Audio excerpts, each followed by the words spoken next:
Good afternoon again, ladies and gentlemen. Welcome back to our panel.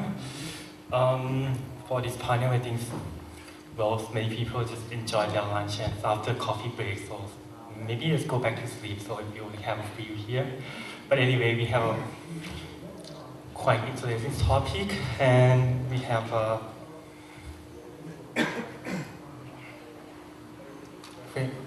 famous scholar come from overseas, right? Professor David Jones.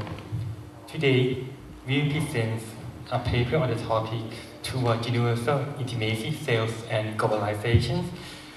Please join me in welcome Professor Jones, who joined us, although he had just recovered from his knee surgery, but he flew from this days to Chiang Mai to join our conference. Please join me in welcoming him.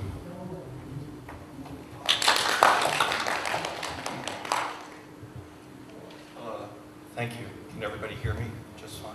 Okay.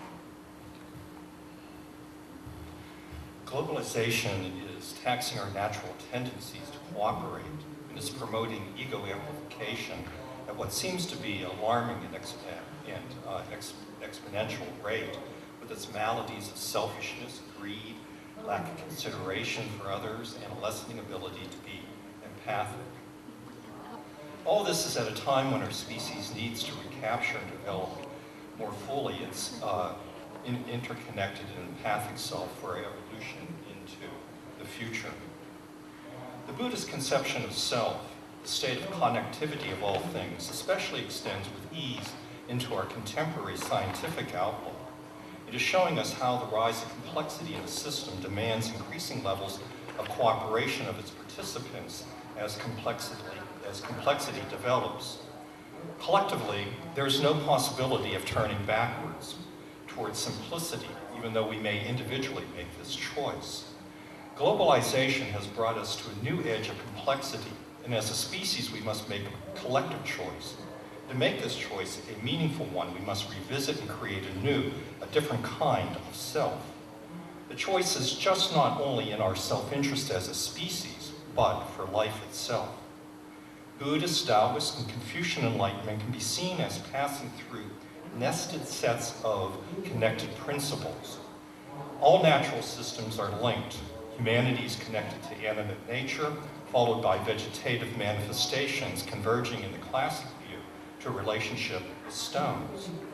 This interconnectivity is most apparent in East and Southeast Asian narratives of self. Thai culture, for example, expresses on an everyday basis compassion, beauty, tolerance, and happiness.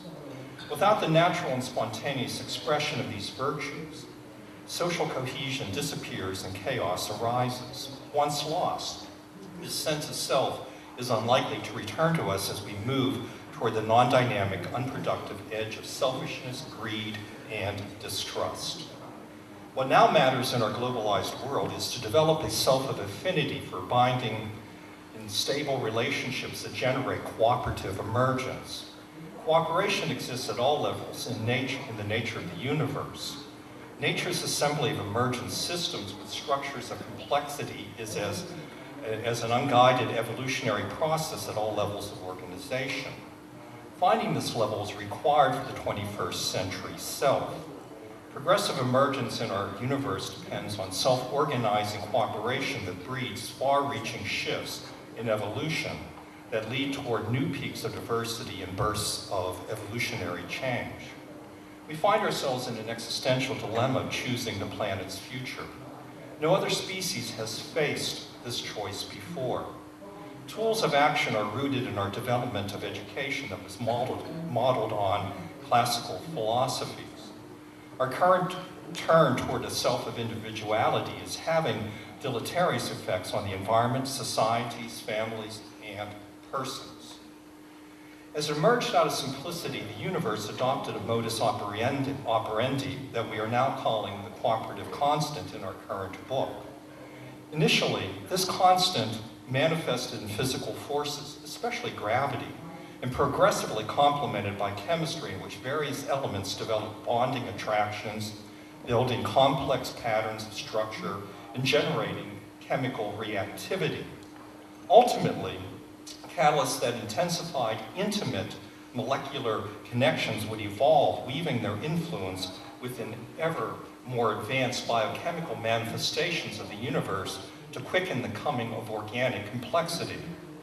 From an evolutionary point of view, emergent catalytic potential, an attraction to cooperate or participate in heterogeneity, which becomes a sine qua non for the existence of life, is widely characteristic of matter and now found at the heart of the most progressive systems of which we are aware. The thesis of an intimate participatory universe appears to have been anticipated well before human beings began to articulate worldviews in formal philosophic or scientific terms. Recorded myths and oral histories, reflecting perhaps unconsciously the yearnings of early people to participate in universal evolution, we find the prototypes for the sages of the future, or the fractal self, as we call it. It's not a surprise that these ideas constitute foundations of our cultural understandings of the position we occupy and roles we live in the world around us. Children, upon their first outdoor explorations, commonly begin to think of themselves as embedded in nature, and, as a species, we pass through a sapient childhood. Our first self-reflections and meditations came perhaps in considering the notion of human selfness as intimately connected to the natural world, a universe of apparent indifference, eventually interpreted in Darwinian terms, a struggle for existence, was most likely a later construct. As embedded in intimate self appears deeply rooted in our earliest evolved psyche, but is perhaps represented in Buddhist and Chinese philosophies, where all participate in a wide web of being, joined by mana, or its Chinese equivalent of qi, as a sort of universal ether, or the most negatively, or more negatively expressed in Buddhist terms of an-atman or shunyata. The inherent divinity of all things is realized, as we see in Taoism, and where humanity is celebrated, as we see in the Confucian sensibility to each other.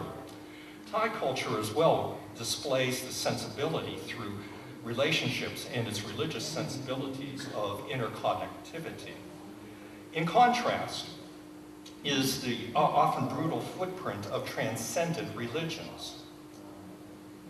Transcendence is used here to indicate the philosophical and religious tendency to emphasize the otherworldly that pulls us away from a conception of the self that is defined in connection to natural phenomena and evolutionary processes. A transcendental focus abandons the many personified gods, goddesses, endemic deities devoted to specific phenomena processes such as lightning and thunder. In the world that includes human beings, shifts to a supreme being existing virtually beyond imagination, one of perfect goodness, omniscience, omnipotence, and so forth. His supernatural status is starkly segregated from that of all human beings, now considered to be mired in nature and seeking transcendence themselves. Since God is now associated with all that is unearthly, he resides in the sky or beyond the sky in a heavenly realm of perfection and bliss. And God is also associated with the masculine, and his word or scripture may dictate the suppression of the feminine. Then too, those religious organizations and other social systems that favor male dominance and repress women appear more often than others to manifest sexual aggression toward women and children, psychic dysfunction of self and other, and violence between men and women. The disjunction of self and other has often appeared in the traditional friction between heterosexuality and homosexuality. However, in much of our current society, we find sexual freedom re-emerging with increasing levels of acceptance for gay and lesbian lifestyles, except, of course, for the reactionary, religiously conservative crusade against this freedom. But this freedom is less a matter of individual choice, but the freedom that manifests in cooperative understanding and tolerance of diversity. It's less a matter of rights and more a consequence of empathic openness and acceptance of a self that is identified more broadly. Along with this consolidation of the many gods to the one comes a transformation of an intimate, participatory, and decentered self to the idea of the unified self. This development, which occurs primarily but not exclusively